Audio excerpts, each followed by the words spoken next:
खून की प्यास पार्ट 1। काली अमावस की रात थी और रात के गहरे सन्नाटे को चीरते हुए एक औरत की चीखने की आवाजें पूरे जंगल के शांत माहौल को दहशत से भर रही थी। वो औरत इस तरह से चिल्ला रही थी जैसे किसी ने उसके बदन पर खौलता हुआ पानी डाल दिया हो।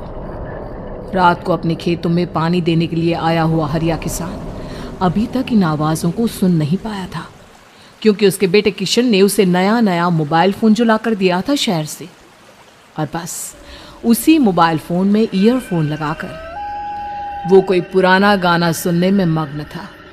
लेकिन जैसे ही गाना खत्म हुआ, उस औरत की चीखने की आवाज हरिया किसान के कानों से टकराई। हरिया का दोस्त रामू भी खेत में ही घाट पर गहरी नींद में खर्राटे मार रहा था। रात के उस सन्नाटे में औरत की चीखने की आवाज सुनकर ठंड के मौसम में भी हरिया किसान के माथे से पसीना टपकने लगा। रामू, अरे ओ रामू, अरे जल्दी उठ, क्या खर्राटे मारकर सो रहा है? अरे इतनी रात को ये जंगल में कौन औरत चीख रही है? पूरी तरह से चीख रही है। अरे क्या हुआ? क्या हुआ? कौन है? अरे भूत आ गया क्या? चोर आ गया क्या? अरे न चोर आया है न भूत आया है। मैं ये कह रहा हूँ कि क्या तूने इस औरत के चीखने की आवाज सुनाई देती है कि नहीं? अरे कौन सी औरत? अरे हाँ, ये आवाजें तू पहले नहीं बता सकता था? पता नहीं कौन चुड़ैल जंगल में नाच रही है। हम घर चले जाते हैं।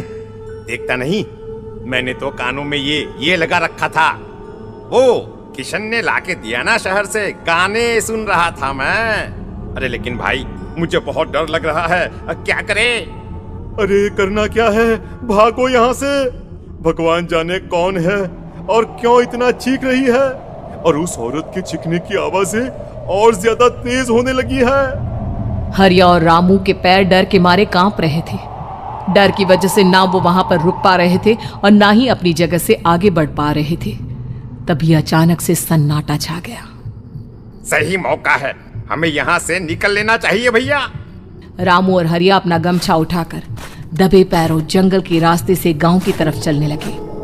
गांव की ओर जाने वाला ये एक ही रास्ता था और आवाज भी उसी तरफ से आ रही थी।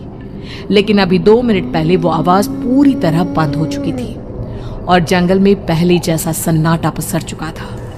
तभी अचानक से पेड़ों में किसी के चलने की सरसराहट रामू और हरिया को सुनाई दी। क्या तुमने कोई आवाज सुनी? हाँ यार, ऐसा लग रहा है कोई इस तरफ ही आ रहा है। और तभी अचानक सामने पेड़ से एक साया रामू और हरिया के सामने उल्टा आकर लटक गया। ये देखकर रामू और हरिया की चीख निकल गई। वो दोनों डर के मारे बेहोश हो गए। वो साया जमीन पर आकर खड़ा हुआ। उसने रामू और हरिया के बालों को पकड़कर खींचना शुरू कर दिया। अब तुम गांव वालों में से कोई जिंदा नहीं बचेगा। मैं तुम सबको ले जाकर उस गड्ढे के नीचे दफन कर दूंगी। सबकी जान ले लूंगी, मैं किसी को नहीं छोड़ूंगी। अगली सुबह रामू की पत्नी कमला हरिया के घर आई और उसने हरिया की पत्नी सुमन से अपने पति के बारे में पूछा।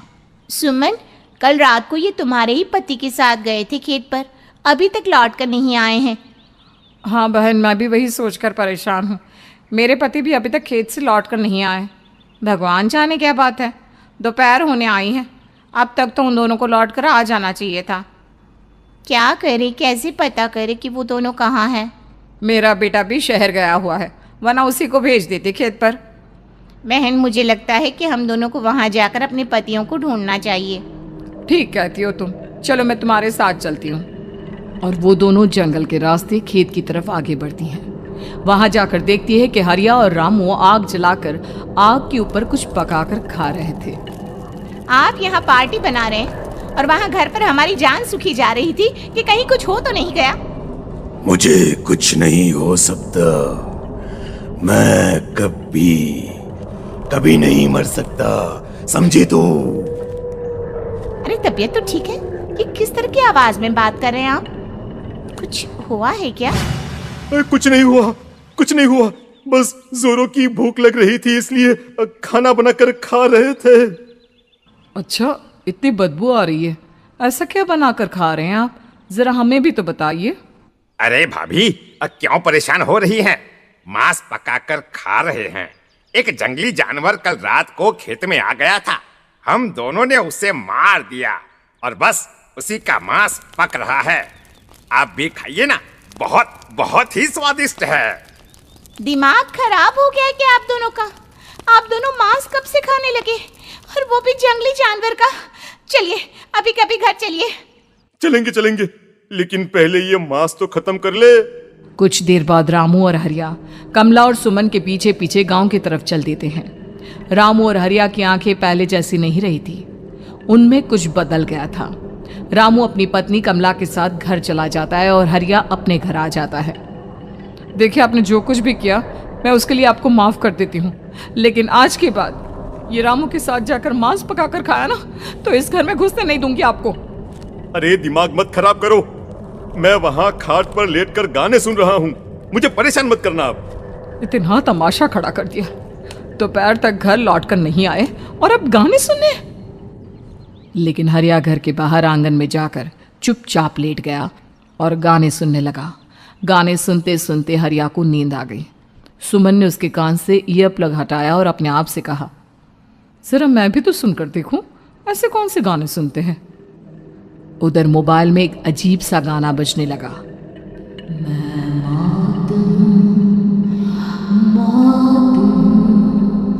मौत जो पसरी है चारों, जो आएगी कहीं से निगल जाएगी सबको। मैं मौत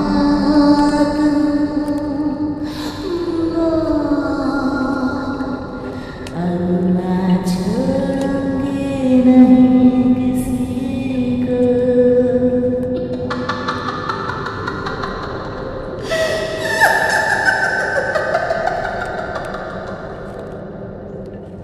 सुमन ने घबराकर मोबाइल फोन दूर रख दिया। वो बुरी तरह से डर गई थी। तभी अचानक हरिया अपनी नींद से जागा और गर्दन टेढ़ी करते हुए सुमन के पास आया। क्या क्या कर रही थी? गाने सुन रही थी? वो ये कैसा गाना सुन रहे थे तुम मोबाइल के अंदर? मौत है मौत। अरे ये सारी बातें छोड़ो और ये बताओ, आज शाम को तुम मेरे साथ खेत चलोगी? लेकिन क्यों? और तुम इस तरह से क्यों बात कर रहे हो? अपनी गर्दन सीधी रखकर बात करो ना। वो मेरी गर्दन में सोते सोते थोड़ा दर्द हो गया है। मेरे साथ आज खेत चलो ना। तुम्हारे साथ पूरी रात रहना चाहता हूँ। कैसी बात कर रहे हैं दिन दहाड़े? जरा भी शर्म नहीं आती क्या? अरे इसमें शर्माने वाली क्या बात है? तुम पत्नी हो मेरी। पूरी रात खेत पर रहता हूँ। मुझे भी तो तुम्हारे पास आने का हक है कि नहीं? अच्छा ठीक है, चलती हूँ आपके साथ खेत पर, लेकिन फिर उस रामू को मत बुलाना। अरे कैसी बातें कर रही हो? अगर तुम मेरे पास होगी तो मैं किसी को नहीं बुलाऊंगा, सिर्फ तुम और मैं और रात का सन्नाटा। शाम के वक्त हरिया सुमन को अपने साथ खेत पर ले जाता है। आसमान में चांद पूरी तरह से चमक रहा था। हरिया ने अपने खेत में बनी हुई छोटी सी झोंपड़ी के अंदर सुमन को अपने पास बिठा लिया और उसके बालों में हाथ फिराते हुए कहा, कितनी खूबसूरत हो तुम, बहुत सुंदर लग रही हो। एक चांद से भी ज्यादा सुंदर लग रही हो। ऐसी बातें मत करिए ना, मुझे शर्म आती है। अपनी आंखें खोलकर जरा मेरी तरफ तो देखो। अरे देखो तो सही। सुमन ने शर्माते हुए जैसे ही अपनी आंखें खोली, उसके होश उड़ गए। हरिया के बड़े बड़े दांत निकल आए थे और वो पूरी तरह से एक जानवर की तरह नजर आ रहा था। कौन हो तुम? तुम मेरे पति नहीं हो। कौन हो तुम? मुझे जाने दो। लेकिन हरिया ने सुमन के हाथ को कसकर पकड़ लिया। उसके नुकीले नाखूनों की वजह से सुमन के हाथ से खून बहने लगा था।